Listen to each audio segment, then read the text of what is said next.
Again, thank you for joining us for Meeting the Moment, Solidarity and Partnership with Indigenous Peoples and the California CLT Movement. This is organized by members of the California Community Land Trust Network with the support of the International Center for Community Land Trust, Rondo Community Land Trust, and the Robert Wood Johnson Foundation. I'm Jackie Rivera, a program manager at the California CLT Network, calling in from the unceded land of the Yokuts people in California's San Joaquin Valley. And I'm delighted to be here today with everyone. Again, welcome you to introduce yourself in the chat. Next slide.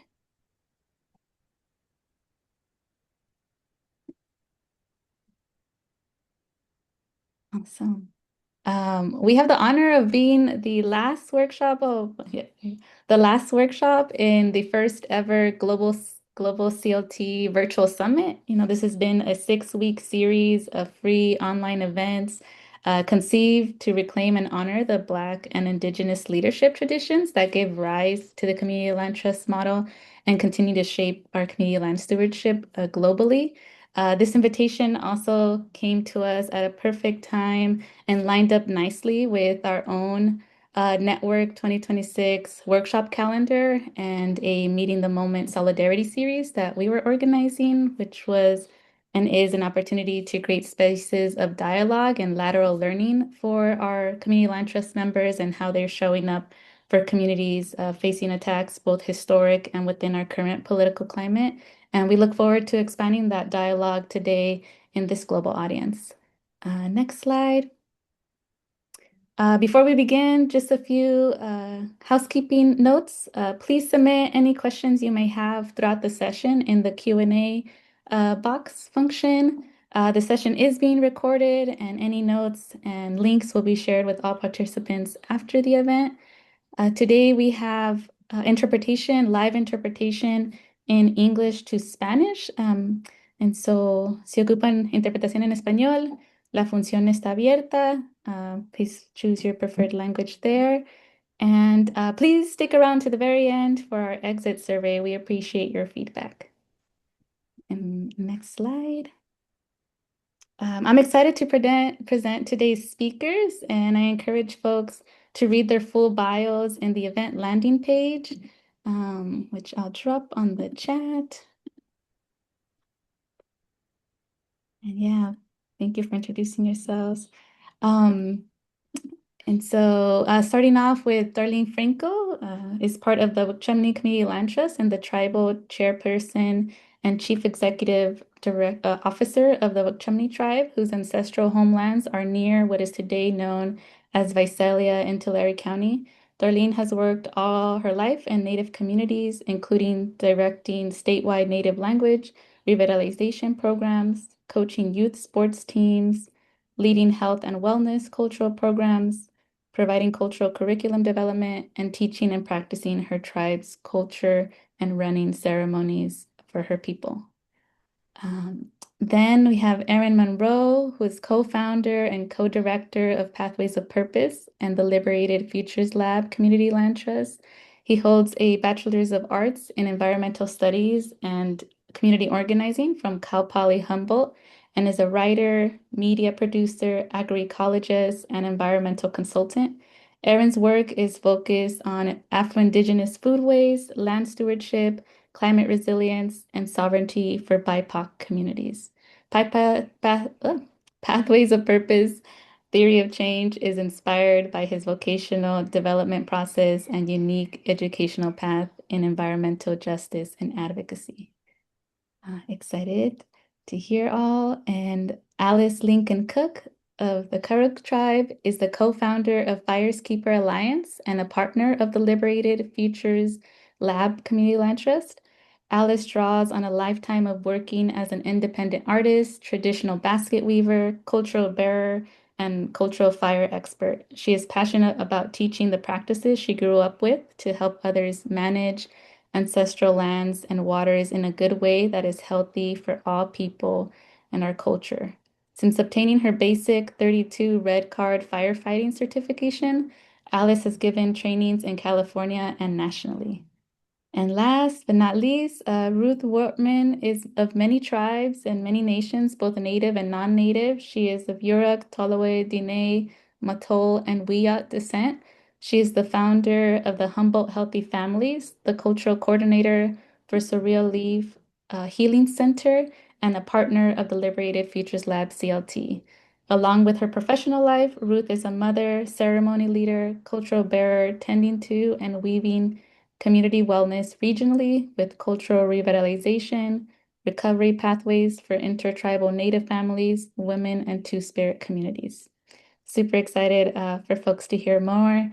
But before turning it to presentations, we'd love to do some California context setting so everyone is on the same footing in today's virtual space. And so I'd like to pass the mic to Darlene to provide us that. Thank you. Thank you. Can we go to the next slide? So hidi hoyoshinam Darlene Franco, nata inyana Wukchumni. I am from the Wukchumni people here in Central California, specifically in the San Joaquin Valley. And I just wanted to give a little bit of a context of the history of California through a Native lens. People often ask, well, why don't you own more land, or why don't you live on a reservation? What's your need for a community land trust? So this is kind of give a little bit of a context. So as you know, many of you know, in 1848, when the Treaty of Guadalupe Hidalgo was, it basically ended the Mexican-American War, and the borders changed. Now these are borders by these governments, not native borders, but these are borders that were placed upon us by the federal government. And even further back than that, there were the California missions that affected our Native people. And during that time, missions, there was 21 created along the coast from San Diego all the way to Sonoma County. A lot of slave labor, a lot of by California natives. They even came as far as into the valley to take people to the coast to build these missions. Forced Christianity upon our people who already had our ways of lives and our ceremonies, our spirituality. When this happened, we were unable to practice a lot of our traditions and ceremonies. Average lifespan of an Indian taken to a mission was less than 10 years because of the drastic changes. By the late 1820s, over 100,000 Native people died as a direct result of the California missions. So that's often left out of history, not only in California, but across the United States, of how California was really affected by the missions. In 1849, 1848, 1849, gold was discovered in California, and that caused a lot of changes. So that caused people to come here by the thousands. Non-native population grew by over 100,000 in 2 years, forced more Indian slavery, devastated our environment, our land, our water, our lifeways. And this is the time when they were really trying to eradicate Native people. There were bounties put on our heads. There were, the government supported killing us. That's where you get the term Redskins. They took our scalps, took our heads. So very devastating times. In 1850, California became a state. 1851-52 is when there were treaties that were created in California. They went throughout California, met with the Native people, the different tribes. Supposed to be a treaty of friendship and peace that were negotiated.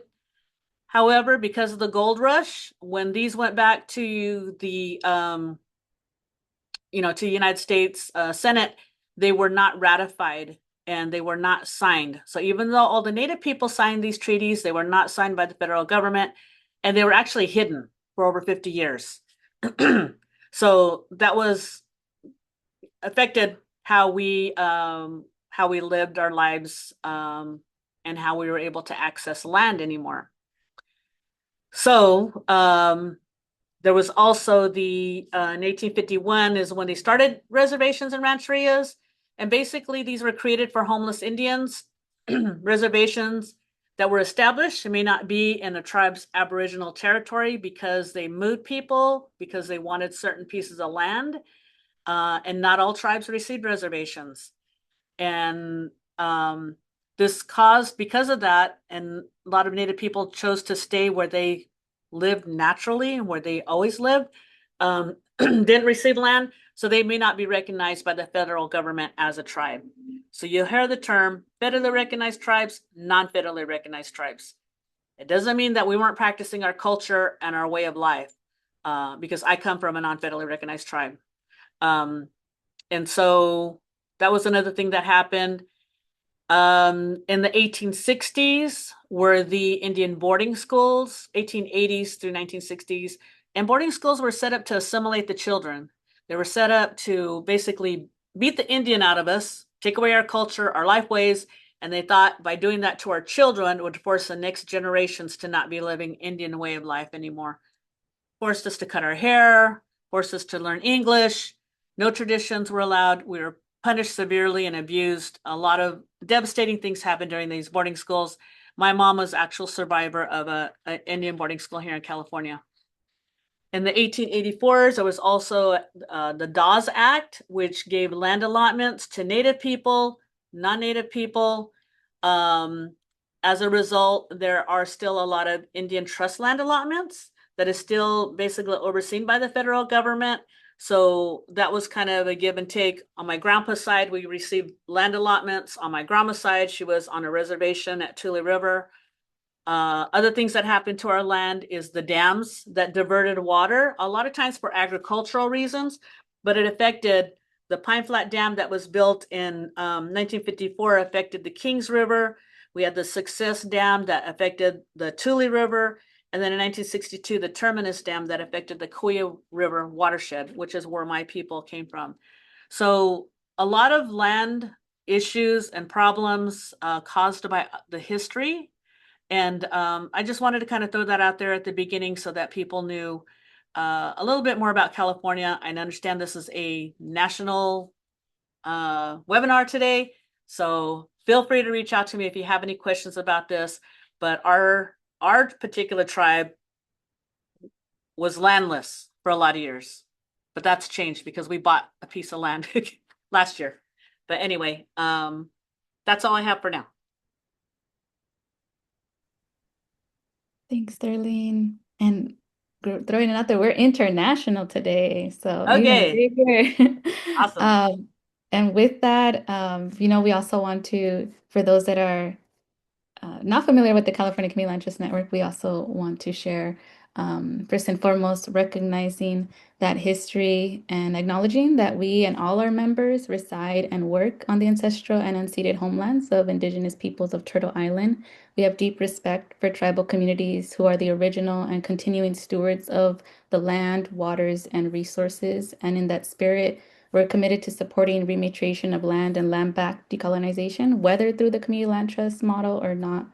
The economic and cultural development of California and the United States was built on genocide, stolen indigenous land, and the backs of enslaved Africans and their descendants.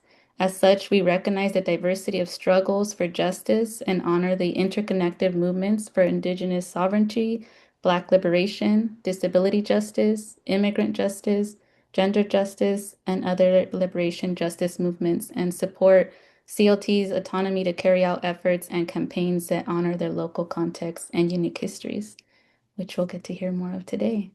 Next slide.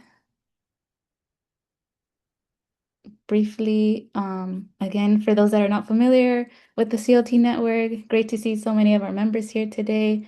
But just want to share, we're a statewide membership organization composed of community land trusts and community ownership folks from organizations to individuals that are in alignment with these missions in classes of our voting and supporting membership. We have about 50 community land trusts spread throughout the state in about 25 counties and continuing to grow. Within those, I think these stats probably need to be updated since there's been more and more growth, but about 1,650 plus units of housing, over 3,500 residents. And that's just on the housing front. Many of our members, as you'll hear today, are also working on things beyond housing and and different ways that the CLT model is helping them in their efforts of land stewardship. And just to wrap up, in the residents, about 75% are Black and Indigenous and people of color. Next slide. And briefly, the network provides four main kind of areas of work that we do: policy and advocacy at the statewide level, as well as supporting organizations in their regions, in their cities and county level advocacy, to continue to create policies that support and advance community ownership. We also have, as I mentioned earlier, workshops under our curriculum program. These are virtual, monthly, and different topics that our members highlight and elevate for us and want to create space for. That also is part of or segues into our community building through our annual CLT conference. Please check it out. It's coming up in September this year in San Francisco. If you're in California or even outside and wanting to come and join us, we'll drop some of that information on the chat as well. And lastly, also providing technical assistance in different areas from legal to real estate and campaign planning as well. But now to pass it on to our presentations for today. Next slide, and I think first up is the Wukchumni CLT.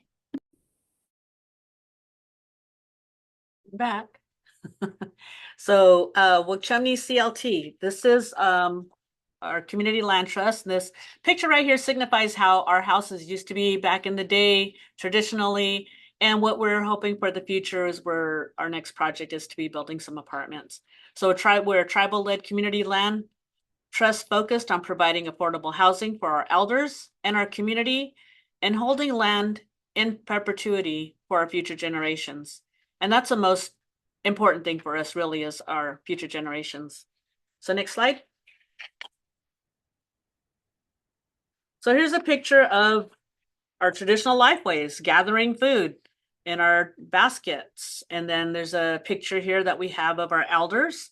And we're actually at the farm where we are growing food to feed our community. So the Wukchumni people are one of the bands of Yokuts. Yokuts isn't a word in our language. That means people. We're indigenous to the San Joaquin Valley. And like I explained earlier, due to land grabs, forced relocations from our ancestral lands, and the United States government not ratifying our treaties, we have no tribal land or reservations. We don't receive aid from the government, though many tribal members have a California Indian Judgment Roll number, which does qualify us for some benefits. But since 1987, we submitted our petition for federal acknowledgement to the federal government. And we've maintained our governance, our culture, our language, and traditions. And so we continue to provide social and ceremonial services to our Wukchumni people, but we are not a federally recognized tribe. So next slide. So here are some pictures of our farm.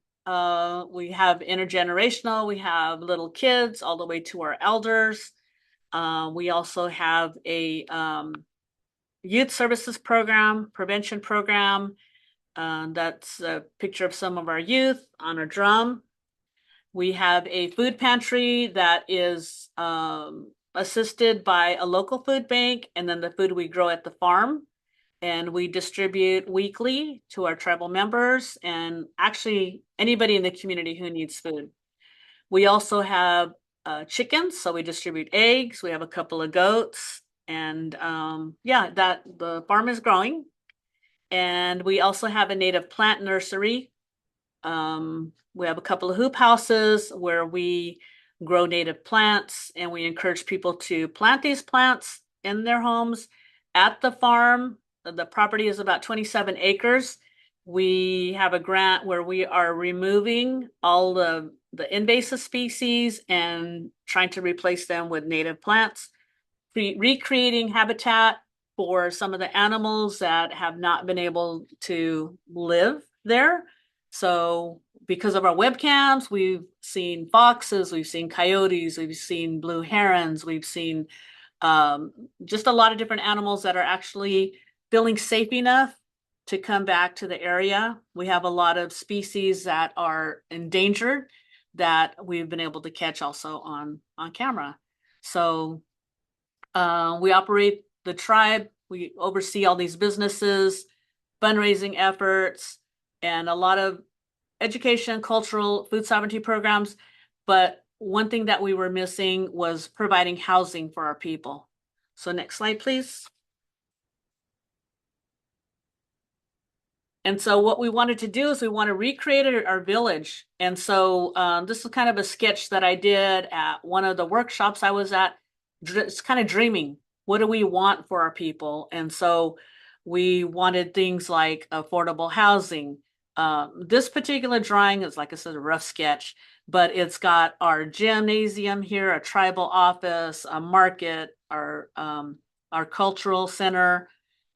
We want to have a garden. We want to have an elder center, a school that not only teaches education, formal education, but also that teaches our cultural values and our language. We'd like to have a health center there. And those little EH are like elder housing, kind of like around the top, and then around the back and all around the village would be housing for families. So basically keeping our elders safe and surrounded by everybody else, a place for our ceremonial villages and our gardens, and it was just a big dream. And so out of this dream, we created the Community Land Trust. We had been learning about community land trust and what other people were doing. We were getting inspired by people in the Bay Area, people in Los Angeles. And so we created our CLT. And so this is our pathway to reclaiming our traditions and community wellness. And we wanted to encourage elder to newborns in an intergenerational setting to create health and wellness. Next slide.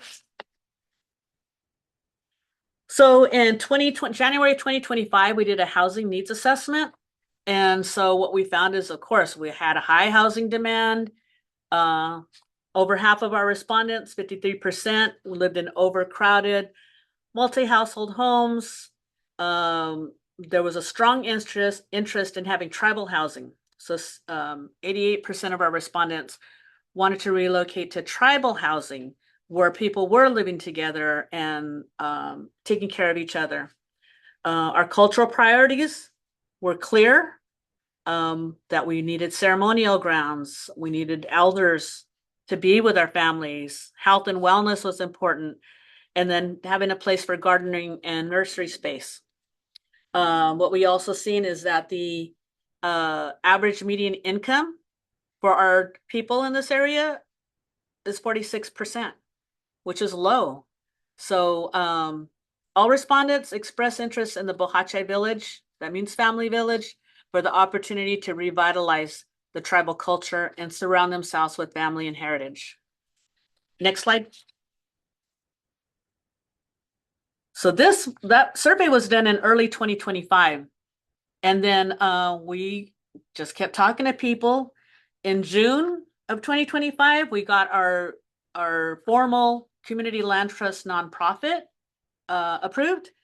And then in July, we were able to buy this 1.5 acre vacant lot in North Visalia. This is actually down the street from where I grew up. There were a lot of Native people that lived in our neighborhood because of, forced relocation or just not having a place to live. So we kind of stayed together. So this 1.5 acres, our initial goal was to build housing for our tribal elders. We wanted a community center. Right now, where we run our youth program, we're leasing this building, and it's, why should we be leasing when we can be having our own place? So we want to create a community center here. We want to have affordable rental, and we want to also expand our food sovereignty program. So this could be a distribution place for us. So in July, we were able to purchase this. So things are moving fast for us.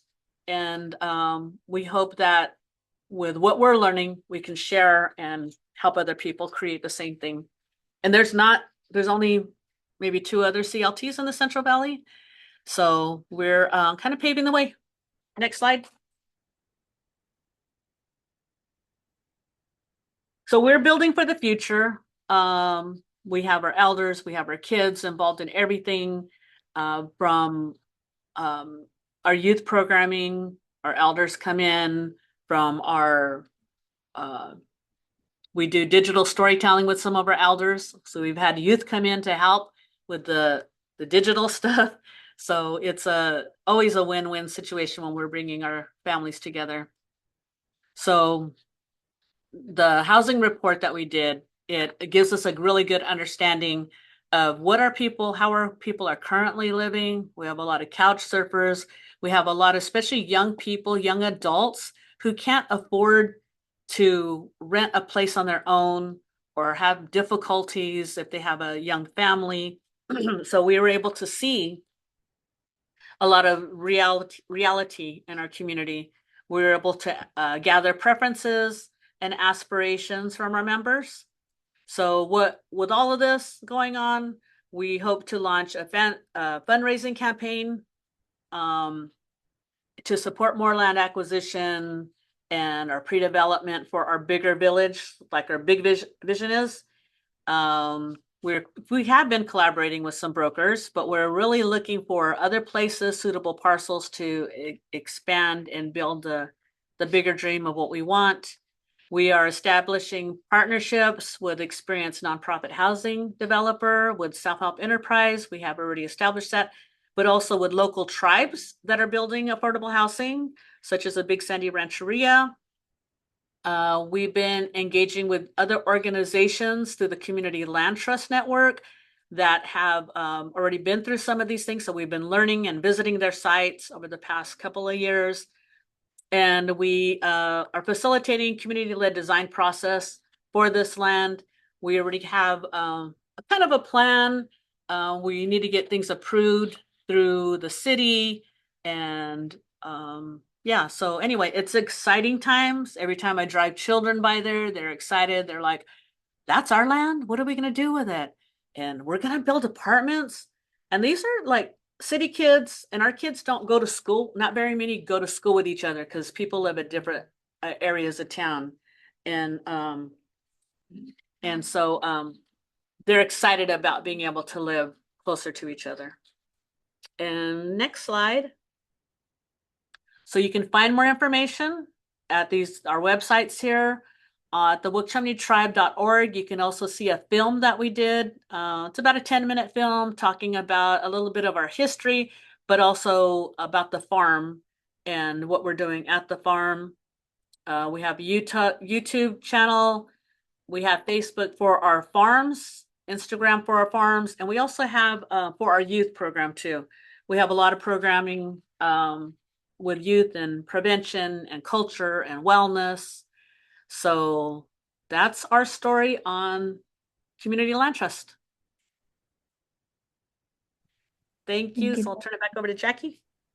I forgot to mention, I dropped it on the chat. We are doing a speed round of Q&A in between the presentations, so folks can ask specific questions to Wukchumni CLT's presentation, for example.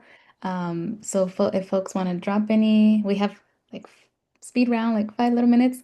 I do see one that I'm leaving for the larger Q&A, so more of the speakers can answer, but I do see one that maybe we could pop here from Okay. Francis. I would like to hear from folks how they're getting around fair housing laws to be able to prioritize or restrict housing for tribal members, especially when it's not a federally recognized tribe. Yeah, so we're really working on that.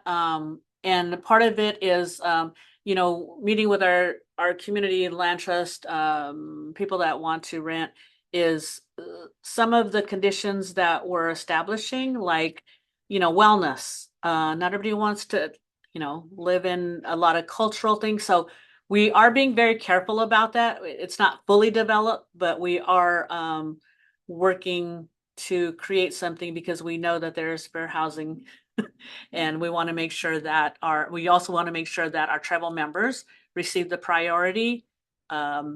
based on what our needs are. But yeah, it's a very careful thing. And then if you want to contact me maybe in 6 months from now, I can have a better answer for you. I'll take one more. I think I saw one come in before we pass it over. See, oh, two of them. First of all, folks, Yeah. remembering you all from 2023, and I think our 2023 CLT conference in Oakland, and just really impressed how far y'all have come. And this other one, what funding sources have you accessed for land acquisition and housing development? So for the land acquisition, we were very fortunate that a private foundation donated money for us to purchase this land. And it really just started with storytelling. Our people are storytellers naturally. And so my daughter had working with a foundation people and just really told our story about how we want to create this village, how there's some land available. It's not big enough, but there's land available down the street from where, we grew up. And just telling our story and what we want to create. And they gave us money to buy it. We knew how much it cost. And so and we had a little bit of extra to handle any of the other things. So that was a private foundation. Now, because we're doing in pre-development, we need to work with architects, we need to do set our plan and everything. We have been receiving funding from smaller sources, people that we've known. We just were awarded something from a bank. If you don't know about community benefit agreements with banks, I recommend that you look into that because it was under that stipulation we were able to get some pre-development funding for Native people in California. The California Fund also assisted us with some of this pre-development, and then Enterprise Housing. I think that's what it's called. Anyway, we went through a program with them, and so they offered some money. So it's a lot of things, and right now we are working with South Enterprise to apply for some other tribal housing grants and loans. So it's a long process. Awesome. Alrighty, the other two questions I'm going to keep for the larger Q&A so we can have more of the speakers. Thank you, Darlene. We will pass it off to Pathways of Purpose and Erin Yep. up top. Thank you.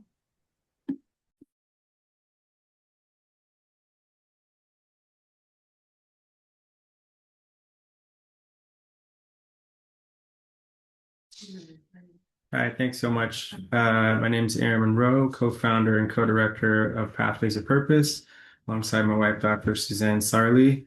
I wanted to start by uplifting Slater King, Charles and Shirley Sherrod, and all the Black farmers and activists who created the first modern community land trust in the U.S. during the Civil Rights Movement.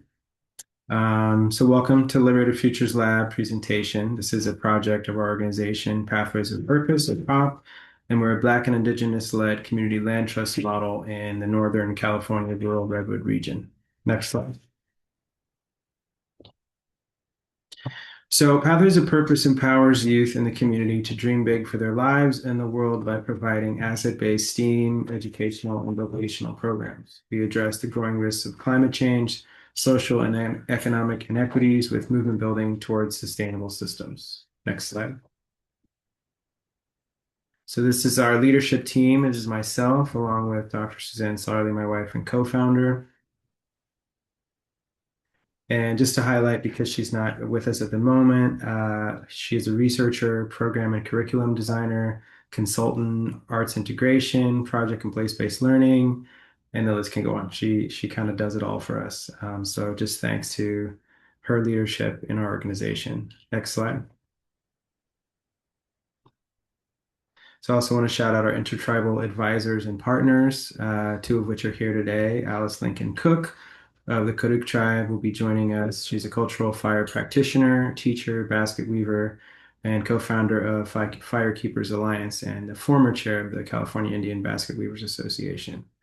And we're also joined by Ruth Wortman, Bear River Band, Wiyot, Matol, Tolowa Denis, and Yurok Descent, founder of Humboldt Healthy Families, and cultural coordinator of Sorrel Leaf Healing Center, cultural artist, and ceremony leader. Unfortunately, Nicole Halverson, our board president, was not able to join us today. Nicole is a powerhouse, our board chair, business director for Segorte Land Trust and the American Indian Child Resource Center. Next slide. So when we're addressing needs in different communities, what we found here is a relationship between material deprivation and a lot of the issues that have intersectional issues. So Humboldt County has the highest rate of sea level rise in the state of California, for example. We have extreme heat, wildfires, coastal flooding, seismic activity, and a slew of extractive industries that are consistently posing threats to our environment. In addition to that, over 50% of our residents in the region are low income. We have some of the highest ACEs scores and food insecurity in the state, and a quarter of adults are receiving food stamps. So that material deprivation part, we're realizing is intertwined with food security, with healthcare, with housing, and all of the above. Next slide. So the collaborative vision for POP is the Liberated Futures Lab CLT. So this is the coalition of community-based organizations and partners in this North Coast Red region of California. So we're working towards land-based reparations and land back. So we're a land-based project incubator and a co-stewardship model for Black and Indigenous, intertribal, and people of color. So we're trying to move in solidarity, ironically, the theme of today's meeting, so that we can collectively create futures with planning for environmental conservation, food justice, cultural revitalization. That is the cutest baby off camera right now that you're not going to see, unfortunately. Maybe later. Norlin is kind of amazing. Next slide. So in addition to that, we are inspired by the Black and Indigenous Land Working Group, which is something that LFL created in collaboration with New Economy Coalition remotely, and that has 200 organizations and members nationally and several abroad. So the sacred purpose of this and reparations as well as land back is centering the need for land-based reparations and land back. So despite the historical and current legacies of these traumas, there are movements for Black and Indigenous communities to return to stewarding the land as they've done since time immemorial. Next slide. So there are over 50 non-federally recognized tribes in California and the largest number of unrecognized groups in the US. And the US is holding over 500,000 acres of land in trust for only 110 federally recognized tribes in California. Less than 1% of the state's landmass and a fraction of the 70 million acres of tribal homelands. So many people are beginning to acquire and access their traditional lands through other means, such as partnerships, cultural easements, and land trusts, which our work is essentially situated in. Next slide. So if we're talking about the history of Black land loss and reparations, which is something that is very embedded within our organization, historically, I can read you a figure here, which is quite interesting, that in 1910, about 14% of US farmers were Black, with stewardship of more than 16 million acres. Today, less than 1% of farms in the US are Black owned, and in California, it's only 0.3%. So access to farmland in our county is prefaced by the fact that we have 1,300 producers, over 700 farms locally, and of that, 2 are on tribal lands, no are BIPOC owned and operated, 3 are Latin led but not owned, and 0 are Black led and or owned. Next slide.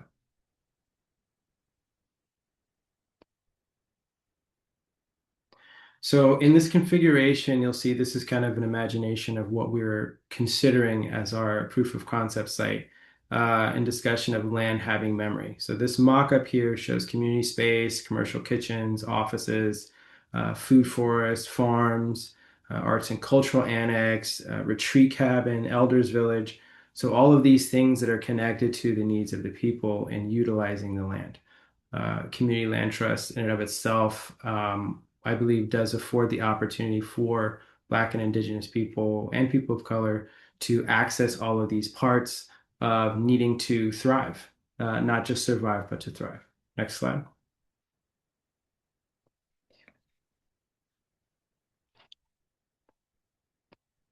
So just to give you an idea of where we're located and kind of what we're looking at in terms of property goals. So we're in northern Humboldt, and we are looking for 20 to 100 acres of mixed forest farmland, proximity to nature, different structures on site and infrastructure that would help facilitate further activities like greenhouses, barns, ADUs, other housing types, etc., but with a ADA universal design compliance and obviously access to water and zoning rights. Next slide. So I would like to pass it to Alice Lincoln Cook. I'm very excited to have her with us today. And yeah, thank you guys for your time. I'll pass it to Alice. And I'm off camera.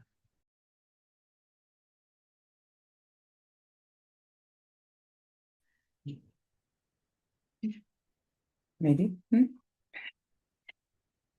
I can't see myself. Is that okay? I see myself there. Okay.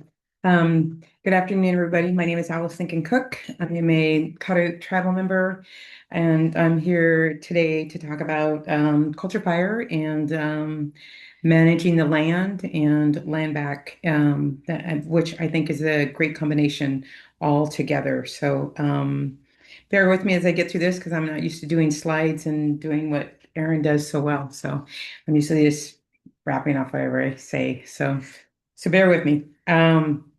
Talking about culture fire, food, fibers, medicines, land management, workforce development. In the programs that I have helped build, as well as the organizations I've worked with in building these programs, that's all part of it is just kind of restoring our ways, restoring back to the land, and then also developing programs for our people to come back out on land and helping them heal in some way, to be out on their land and to have that feeling again to be out on the land, which is pretty important to get back. So I'm grateful that we're able to have spaces like this to be able to talk about our culture, to talk about the things that we can do to help heal, to talk about the things that have happened in the past, and moving forward, what we can do to all work together and become stronger. So next slide. Hey, look at that. Oh, that's not the right slide. This one goes on to, it's called Firekeepers Alliance, which is, I am a co-founder for the Firekeepers Alliance, which is a company that was built out of LA. And we did start this company out of LA because of the need for a culture fire or some prescribed fires, some tracks burning and stuff like that, that's in LA. And LA is probably one of the most difficult areas to collaborate and to have a lot of prescribed fires, text fires, or any partnership for that matter, that they just don't have the capacity. And we have a lot of people that are really still scared of fire. So um, this Firekeeper Alliance is about educating structural fire, prescribed fire, text fire, and culture fire. And we're just integrating as much as we can to educate people about fire and take that fear away from people, as well as offer programs to different tribes within those particular areas and hoping to help them build partnerships, help them build relationships so that they can start making templates for their own land and start making a difference in their land and being able to manage it, getting the option to manage it again. So Firekeepers Alliance, that's the group that I'm in, and we're just starting, and we are trying to do some really good things. So I'm looking forward to watching that grow. Next slide, please. This one talks a little bit about culture burn and community health. This one is pretty important to me. The baby rattle is actually the baby is my grandson, and the baby rattle is a rattle that my daughter made for him. I use this particular picture because it talks about the fuels management and what we don't want put on our plants. So normally there is gasoline, propane, or some form of petroleum that's put on these when a burn is done, like when a prescribed burn is done or a Trex burn is done, or some small burns are done.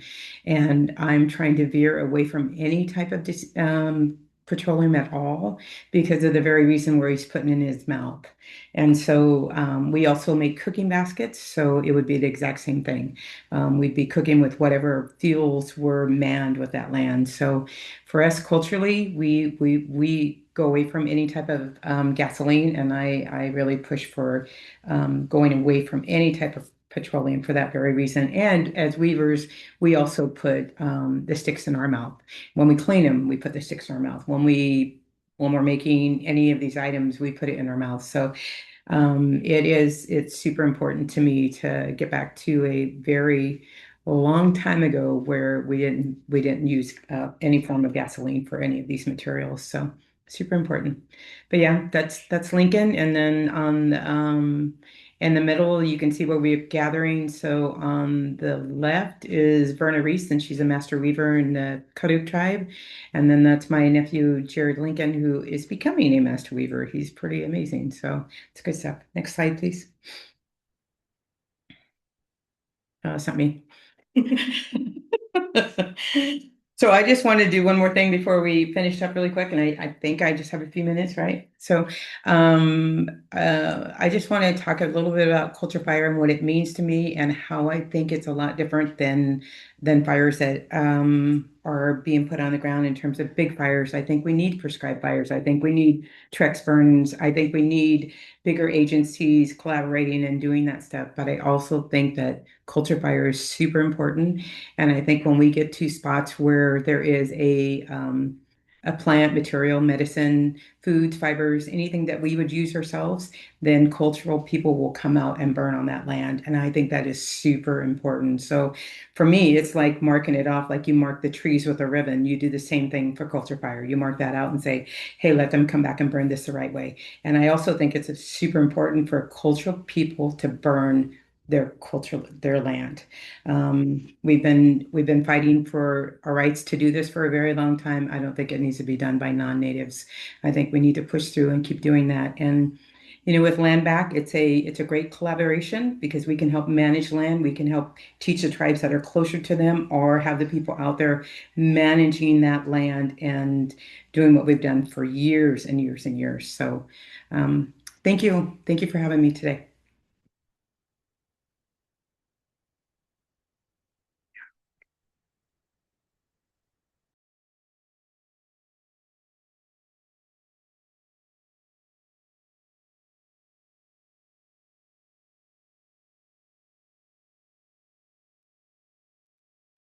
Yeah, I just wanted to, one, say thanks to everyone for being here, and I also just want to introduce Ruthie really quickly because Ruthie's work is super important, as is Alice's. So with our partnership with, let me find, because my wife wrote this and it's quite brilliant. It really explains exactly what we're doing here. With our partnership with Humble Healthy Families and our founder, Ruth Wortman, LFL seeks to fill gaps such as cultural revitalization, rematriation, and land back for federally unrecognized tribal communities, native-led intertribal organizations, nonprofits, and groups. Liberated Futures Lab is situated in respect for and in solidarity with other land back practices. We're partnering and supporting land back processes in our region for native-led stewardship projects in this region. These projects support wildlife corridor conservation efforts, and the coalition will ensure land is returned and protected through indigenous land stewardship practices. I just wanted to throw that out there. And also, I'm very excited to have Ruth come on, and the floor is yours, Ruth.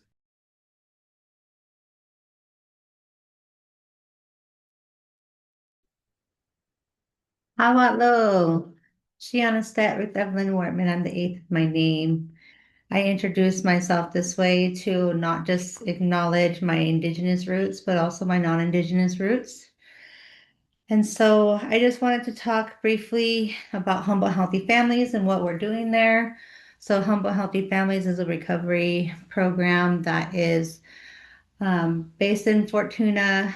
The hope is to have everything be free of cost to the participants. We want everything to be self-sustaining, off-grid type of vibe so that the community members who are utilizing our services are able to save their money that they've earned to get their first apartment or to get a house or a vehicle. The purpose of Humble Healthy Families is to help them identify who they are, where they come from, healthy communication skills.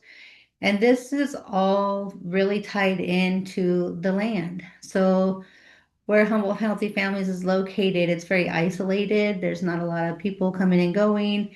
And so they get the time in the community of the trees and the plant nation to really sit back and listen to themselves and acknowledge themselves. And so Humble Healthy Families is centered around cultural activities, learning to harvest, learning to garden, learning to weave baskets, um, sweat lodge ceremonies. And it also highlights the different nations. Understanding if you're two-spirited or not is really important. Recognizing the two-spirited relatives in the non-human relational view is important. Recovery is really hard. The way that they do recovery not right now is separate everybody, send mom over here, send dad over here, send the kids over here. And that's kind of like defeats the whole unity. Like the whole family is separated and then they all come back and one person's here, the other person's there, the kids are over here. And so everybody has to relearn who each other is. They have to reintroduce themselves, relearn who they are. So keeping the family together, helping them grow together, watching them struggle together, find strength within each other, keeping them together is where we get strength at. Cultural revitalization is right in there with recovery, right? Because in order to have healthy people, we need our ceremonies. In order to do our ceremonies, we need to be healthy. And so acknowledging the connection between our ancestors and the strength and the spiritual that we don't see, but we can feel, we can see over time is really important to us here at Humble Healthy Families. I am a ceremony leader and I love singing songs. I like to give everything I have to people because I know my songs are prayers and I know that my songs are meant for everyone. And so I love to sing and I like to give that to people because there's so much strength in a song. When somebody gives you a song to keep, that means that they trust you to be well with that song. And so my hope is to get more land so that Humble Healthy Families can expand and grow, and so that we can show the greater community like our way is still here. We can teach you that way. You know, we have the ability, and you guys can help us do this. We're all important. All of our medicine is sacred, and that's what Humble Healthy Families is here. It's not just for Native people; it's for everyone. All nations are welcome here because we're all people and we're all important.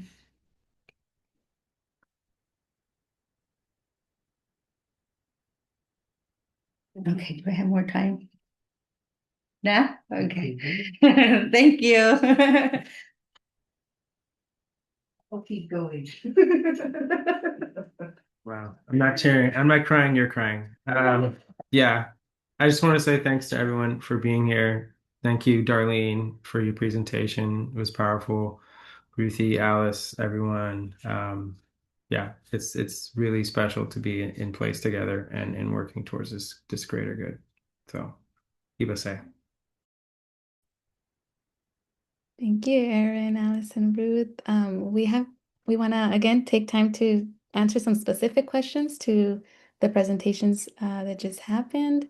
And I see a few for Alice on the chat. Welcome, folks, to if you have any questions specific for Erin, Alice, and Ruth, to drop them in the Q&A. But yeah, if we could pass it to Alice, there was some specific questions around what are the alternative non-petrol fuels and how do you go about getting permission for cultural burns?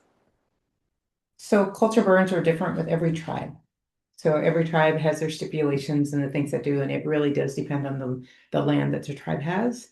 the amount of land they have, and the partners within that tribe. So each tribe, most tribes know about culture burns, and a lot of them are getting really good information on culture burns now.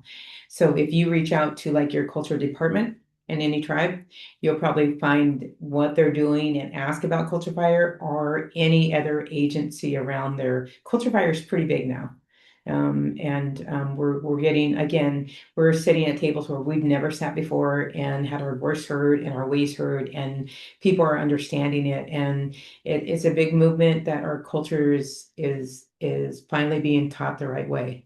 So people are understanding it rather than a fourth grade book that they still think we live in teepees and don't do anything with the land. So we are, we're making really good progress, and Culture Fire you should be able to find it anywhere. But there are several agencies around here that we have collaborations with people all over. So like we're working in Denver, we'll work in Montana, we'll work in Idaho.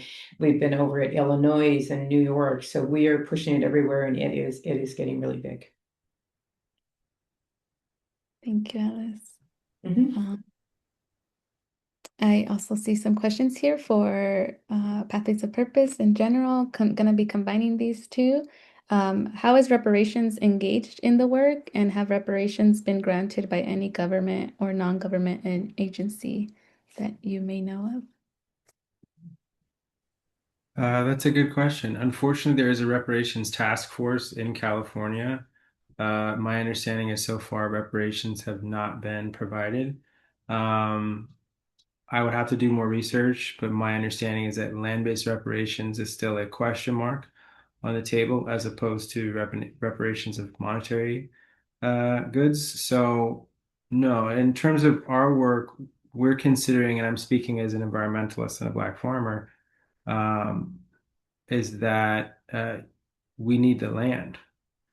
But for me, and for what our work is doing, is we see that there's a direct connection between the community land trusts that were created in the civil rights movement here in the US, but also the concept of what stewarding the land means in our native communities. So I feel like the marriage of the two forms some very powerful relationships historically. If you talk about the enslaved people that were brought here, and their relationships that were dependent upon Native communities to survive in this unknown territory. And that it goes in terms of plant and foodways, and cultural placemaking, and all of these different elements to where we had to collaborate in order to survive in this unknown land. So for our work, to bring it back full circle, is I think that there's something to learn from that concept of land stewardship, from our native communities, because the concept of ownership, no one owns the land, right? And so stewarding land versus owning the land, I think, is a very important connection. And so in our work, that's something that's been really facilitating and empowering to us and to myself specifically, and everything that I learned from our partners in our community. Thank you. And I'm seeing some really good questions for our larger Q&A. So if it's okay to transition to our last slide before we open it up for all our speakers to answer some of the Q&As that's coming in. That's definitely focusing more on, how do we continue this bridging, right? I just wanted to highlight a few other ways that our members in the California Community Land Trust Network, some that are here today, and please drop more information on the chat or in the Q&A feature. But other ways that members of CLTs are practicing solidarity with Black and Indigenous communities in their respective communities. First and foremost, by grounding in the history of CLTs, just as Aaron brought that to the forefront, right, through New Communities Inc. and that history, and also that suppression, right, of like how actively white supremacy suppressed that movement. And other ways are the intentional representation and board governance, right? How your board makeup, I think we saw, for example, here with Pathways of Purpose, as well as with Wukchumni CLT, how they're setting up their boards to have that representation and also that governance in our tripartite board structures. explicitly stating, the purposes and goals on websites to make it clear for others that are maybe um, looking to connect. And so continuing to, to have that explicitly stated. Other examples are both the creation and participating in voluntary land taxes. For example, our peers in Segurate Land Trust with the Shumi land tax in the Tongva Tarasak Conservancy. There's also something similar through their guest exchange tax. And one other example that I wanted to highlight is also native-led CLTs or non-BIPOC, no, non-native CLTs, also being explicit on a percentage. And for example, recognizing that they live and work and are in unceded territory, that they give certain percentages of their CLT home sales back to local tribes. For example, here in Fresno, the South Tower Community Land Trust has that, and they're doing that. Other examples include things like liberation easements, and good job that in the chat. But our peers from the Sustainable Economies Law Center and Boer Magazine and Segurate Land Trust, being creative with new ways, right? Through these, not only through the taxes, but through these things like liberation easements. So just wanted to highlight that before we transition to our larger conversation. And again, if you are are part of these groups or are doing anything creative in your areas, we'd love to welcome that into this dialogue and to share that. But we can take off the slides and open it up for our broader Q&A. And maybe we can get Ruth and Alice also in the image there. So we know everybody's here, but I wanted to, transition this to our larger Q&A. Folks are welcome, from our speakers to answer all these questions, but I wanted to kick it off first from one that came at the very beginning in relation to land acknowledgements, especially from folks that are non-natives. We had Rebecca Simmons share, as a non-native person, I'm unsure about if it's helpful or useful for me to include a land acknowledgement when I introduce myself in general settings. I know that the land I'm on doesn't have a simple history. And just wanted to bring that up here for conversation. If folks, whoever would like to start.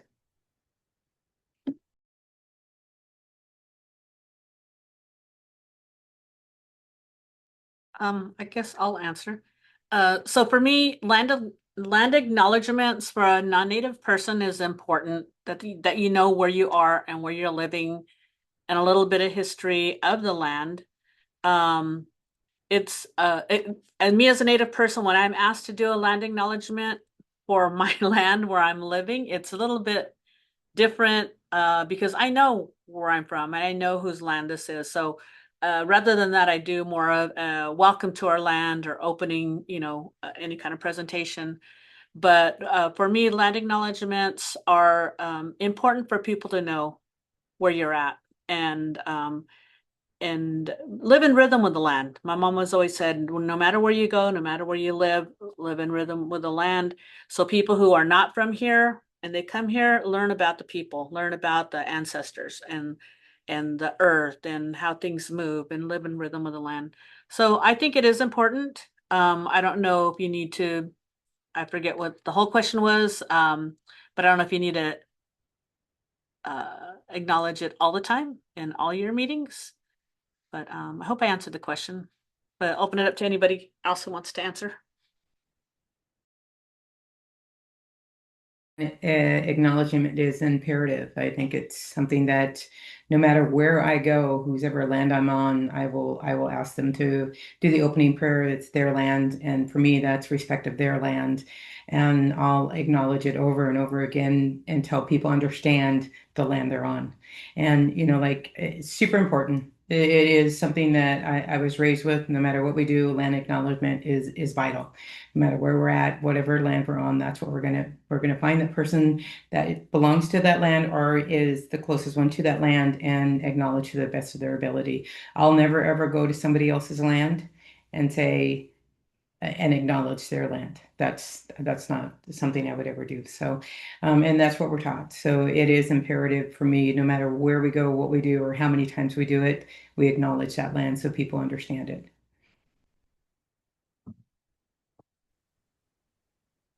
Thank you. Not sure if Ruth had anything there. No? Okay.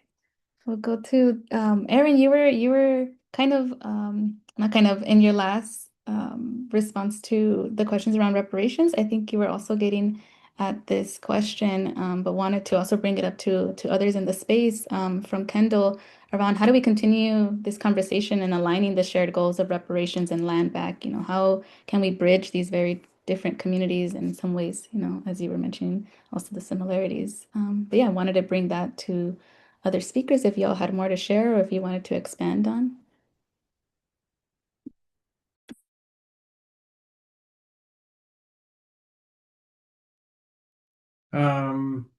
I'll go ahead and jump in. I think that it starts with community, and again, it's easy to assume because we all have, you know, for the majority of us, public school educations, and we're misinformed about each other's cultures, right? Even though we have a long history of solidarity as an action, not as a word, right? So before everyone was using the term solidarity, um, you know, we were living in place together and creating lives and then intersecting with one another. And I think getting back to that in community is important. And I feel like that's a way in which you start to have the conversation and see not only the historical similarities between cultures, whether that's Black, Indigenous, or even other people of color, but seeing the beauty of a culture is how you kind of, I feel like, reassess your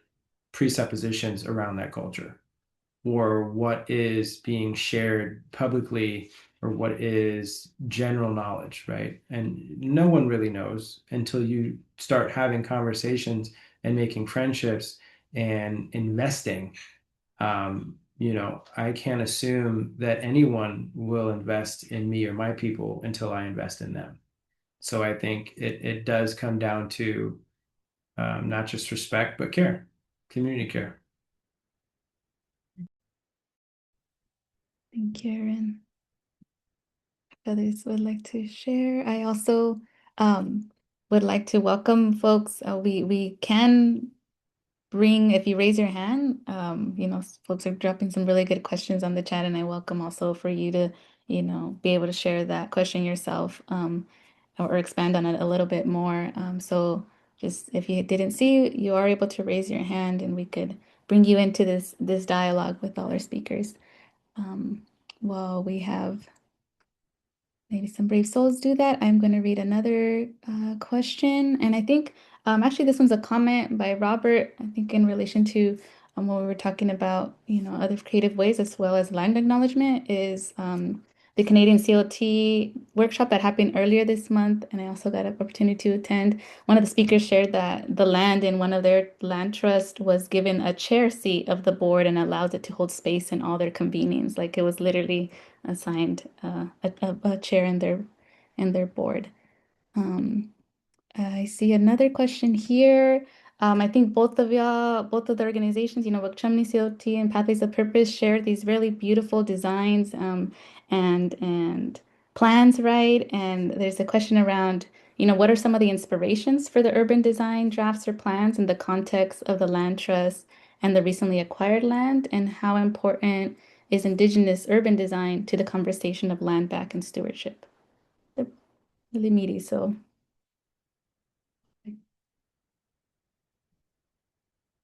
I think we heard a little bit from Wukchumni CLT on how y'all started formulating that design. Erin, you also pulled one up, and would love to hear, yeah, more if y'all would both like to expand on how that went about, community sessions, etc.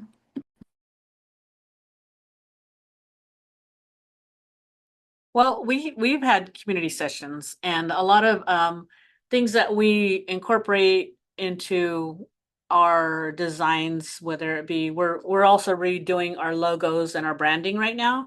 So a lot of things are around our basket designs. A lot of California tribes are known for their baskets. Yokuts people, we have very finely woven baskets. And so our designs on these baskets are very meaningful to us. So in our actual logo, it's going to have what's been known as like the pathways from the valleys to the mountains, but it's also the pathways of going from the past to the future.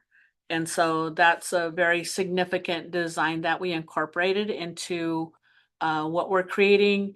And then also in that rough sketch that I did, I also had that same design there because that was also our intergenerational. So very meaningful basket designs we incorporate. We incorporate a lot of our animals. We are all created from animals, animal people. And so we try to incorporate some of their, what they bring to the table. And so very traditional storytelling, things that we've incorporated, the storytelling is how we design. And I think there was a question there earlier too about contemporary designs versus traditional homes. And, we've all acclimated, I guess, to these kind of homes that we live in now. We don't live in our traditional housing, but we do want to incorporate some of those ways into our, our long-term goals, because those were utilized by what grows around us. Our houses were made out of tules. It's insulation for the wintertime, for the summertime. So utilizing those and really making sure that our young people understand these are very scientific ways. These are very advanced ways of thinking, using the land, especially from where you lived at, and utilizing the water, the mountains, our environment. So incorporating all that, and most importantly, teaching our young people of why our people live that way and why and how we can continue to carry on those ways. Thank you. Thank you, Darlene. Folks from up top on my screen, Alice, Ruth, Aaron, anything to add on there? A lot to add. Yeah, Darlene, I think what you said is super, super important. And trying to keep our traditions alive, trying to keep our ways alive, trying to educate people about our ways so that they understand it better and so that they can respect it better. So that all falls within those places. And again, our traditions, our ways, our cultures are something that we've not been able to express for a very long time. And so being able to reach back and be able to have our language, have our foods, fibers, medicines, our ceremonies all come back and be very strong and have that available on these lands. And with some of this land back, getting back into some of the villages that we've never been able to get into a very, very long time. Those are super important on a lot of this land back. Super, super important that whether you're working with the conservancy or whether you're working with whatever private agency you're working with and you're getting land back, and let them, work with you and work with partnerships and get that back, because bigger land, private land or bigger land owners is harder to get back than the smaller ones. And so we're working with partnerships with these smaller conservancies, these smaller I guess agencies all over the place, and they're recognizing that there were villages on that land, and how are we going to get this back to the people? And so I've worked with a lot of land trusts that way, like how are we going to work and get this back to the people? It's not my land, it's not my people, but we are working towards getting it back to where it belongs, and that respect goes a long ways, and I appreciate to be able to have that now. So. Thank you. Olga, había visto su mano. Oh, go ahead. No, I just wanted to add to that. There's a lot of people are hearing a lot of land back right now, of land back going to Native people. There's a lot of land that's in conservation that we've been able to acquire, different tribes have been able to acquire, but it doesn't give us full authority of everything. And sometimes it's a good thing. I mean, a lot of the land is for conservation, but it doesn't allow us to build on these plots of land, and our community needs housing. So that's why we also went the route of CLT, because that's allowing us to provide that. And in addition to conservation and other lands, But the housing is like, we really have to either buy the land back or depend on somebody who's going to donate it with less restrictions so that we can actually take care of our families like we need to take care of them. Thank you. I had seen one hand up, and I just want to invite that person if they still would like to share. Olga Melo, ¿había visto su manita? Si le gustaría compartir Sí, todavía. Jackie, And lo había for folks, bajado, pero me voy a animar. deje nomás dejarle Solamente saber. decir que me encantó escuchar sobre la quema cultural. Yo vengo de una zona indígena, soy de Veracruz, México, y precisamente allá sí se lleva a cabo esto y me gustó escuchar, me conecté como si estuviera allá y me hizo curioso. Voy a preguntar cómo es que hacen ellos la quema, como decían, para conservar que no usar químicos, petróleo, gasolina. Entonces, esta vez que vaya a mi pueblo me voy a dar la tarea de preguntar. Pero precisamente esta es la época donde se están quemando ahorita los montes porque empiezan a hacer sus sembradíos. Gracias. Gracias, Olga. I'm not sure if our speakers got a chance to go to the interpretation feature to hear, but Olga just wanted to share that she was really inspired hearing about the cultural burns and reconnected her to her community in Veracruz and got her curious to also ask how are they doing cultural burns in that region and that indigenous community. And so she was just sharing that, when she goes back to that part of Mexico, she's gonna ask around and yeah, felt really inspired to hear. Thank you, Olga. I, on that note of housing, I wanted to return to that briefly from a question from Christina at the beginning that stated, considering that the Office of Public and Indian Housing oversees the land many Black and Indigenous people live on, how can we build bridges with folks in public housing? And conversely, how can public housing residents connect? And welcome, Christina. If I didn't do justice to reading off your question, if you'd like to share more, to come raise your hand. But for our speakers, you could reread it.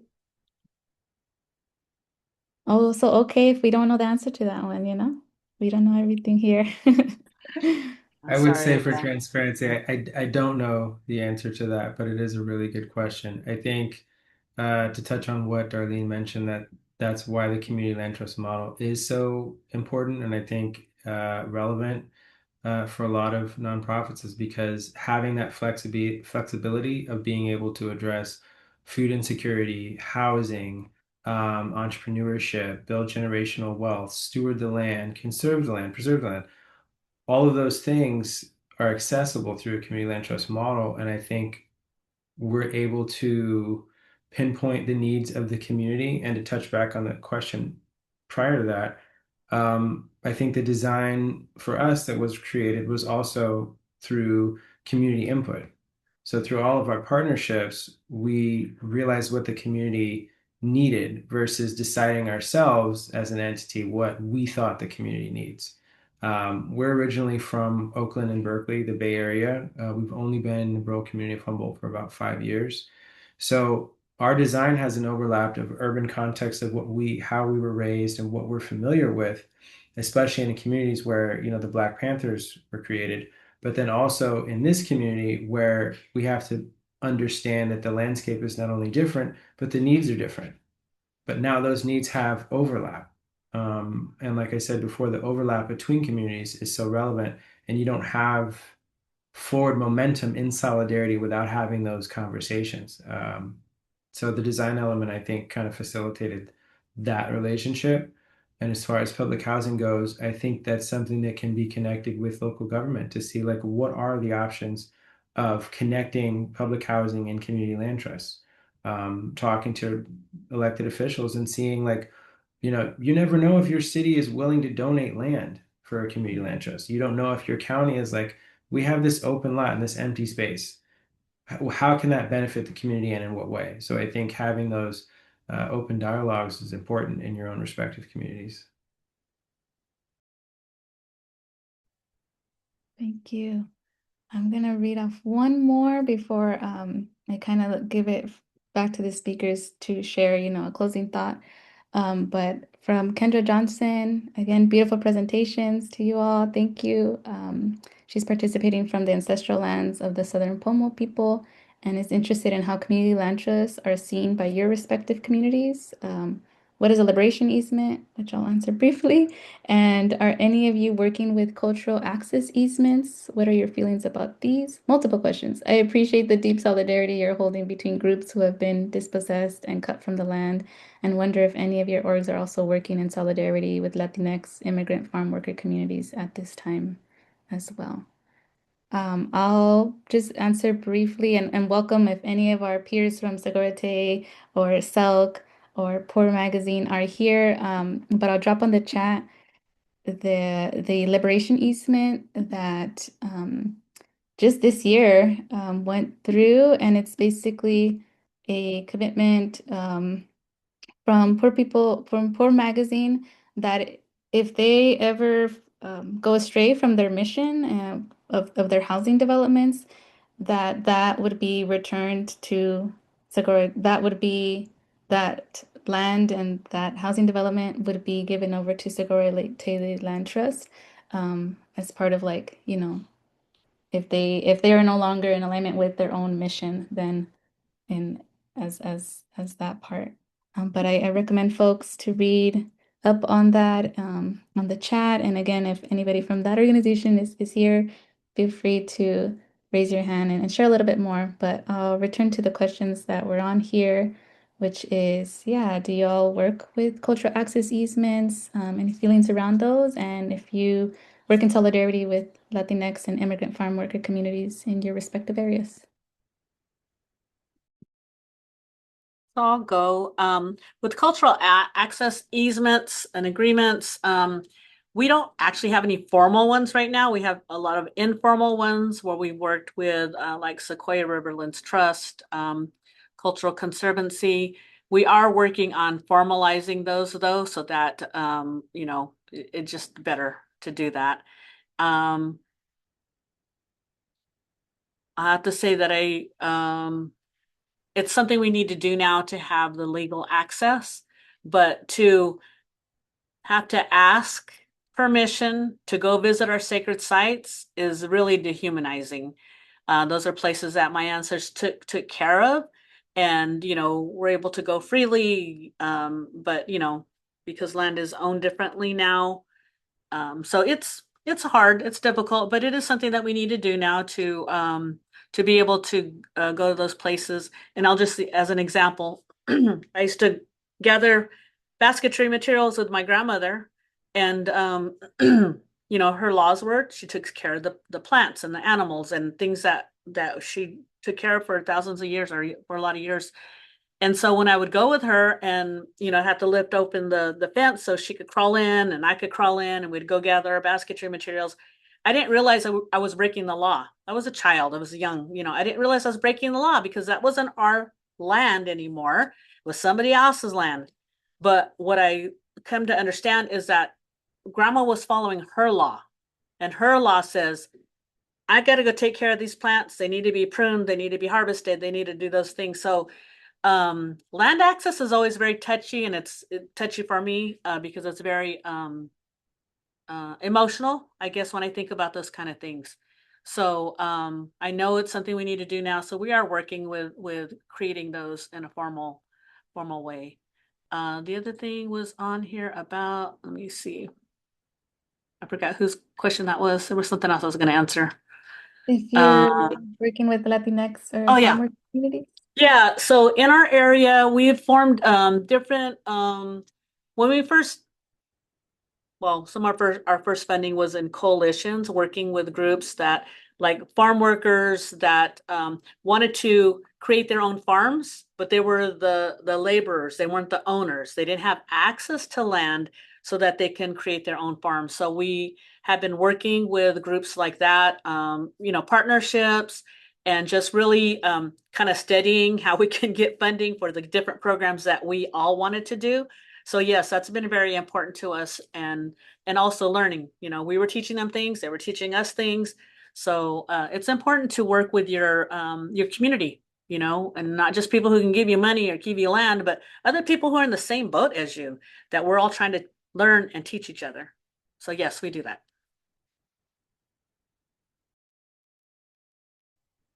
Yeah, I totally agree with you, Darlene. I think it's the love of the land and our love of the land and the respect that we have for our own land is super important. And although money plays a huge role into a lot of the big agencies, it isn't what we normally do. Our ceremonies and things that we do, we man that land because it's the right thing to do, and that's what we're told to do by our Creator. This is what we're supposed to do, and this is how we do it. So it is imperative that we're able to get out to these spots and be able to work in these spots, to have these ceremonies, to man them so that we can have the right kind of ceremony and it's a safe place for us and the people participating in the ceremonies. It is super sad that some of our ceremonies are still not owned by us or given back to us, but it is like that all over the place. And it's a very unfortunate situation that we're not at a better space with that yet. And so again, building partnerships, working with people, us bending further than I think what we need to, us bending over further than what we already have is beyond me, but that's what we're doing. We're building, we're putting in MOUs, we're following these MOUs, showing them how we can man the land in hopes that eventually we'll get that option to buy the land back. Right. So those are the steps that we're taking to prove that we know how to man this land and we've been manning it forever. In terms of like what you spoke about too, Darlene, I think that's super important. I can recall going out gathering materials, and then if we seen like a state truck or a federal truck or something, we would hide in the ditch because we were scared not only that we would get caught, that our grandma or our mom would get caught, or that our materials would be taken from us and confiscated from us. So we are at much better places. We have agreements with BLM. I helped, put together an agreement, a gathering agreement with BLM. We've got some really strong things, at least in our tribe at this point, and with the tribes surrounding us in terms of gathering. We're not at we're not where we should be. We still like show our tribal ID and don't give them an option to even respond as we drive through the park thing, because we shouldn't have to pay for it. We shouldn't have to show our tribal ID. This is our land. And it's a tough thing for people to understand, and they think that we just are like wanting all this land back, and we do. We want our land back, but we realize it's going to be a big fight to get it back. And so we are taking all these steps for partnerships, building, showing what we can do, what we've been doing forever, and having people understand our culture, because that's what's missing is nobody understands what it really is. And if you don't understand it, you won't understand our needs. So thank you, Darlene.